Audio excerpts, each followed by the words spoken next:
Assalamu alaikum warahmatullahi ta'ala barakatuhu. Barkanku da shigowa cikin channel ɗin KB Arewa Graphic.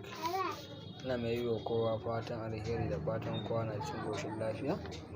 Ga waɗanda suke yau ne farkon shigowar cikin wannan channel ɗin namu, da Allah zai gina mu alamar subscribe, sannan muna alamar ƙarai da na ƙwarar shi ne baka da damar sabon shiri za ka gani.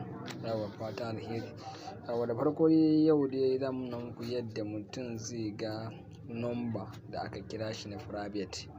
Yawa har dai ka so ga number da ake kira ga ita ta private, to sai ka matsa wannan lambobi. Misali yanzu bari mu shiga cikin shirin namu ga dangane. Mun shiga cikin wannan abin din namu gurin masa lambobin mu, sai mu yi kamar haka. Bayan ka yi haka, yawa to sai ka zo sai ka matsa wannan lambobi da zan matsa ga su.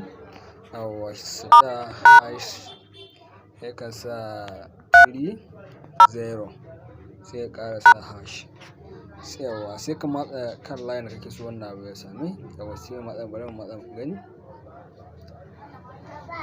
Yawa ga sun ce incoming caller ID service has been disabled. Yawa to sai mu ƙara sawa again.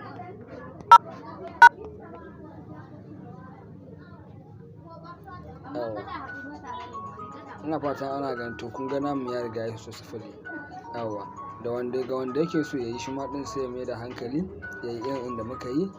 To in Allah ya yarda daga rana yanzu kun ganin za su ba wasu mana da zuwa 24 hours ko yan wasu awanni insha Allah komai da komai zai yi. Fatan alheri ne har kullum.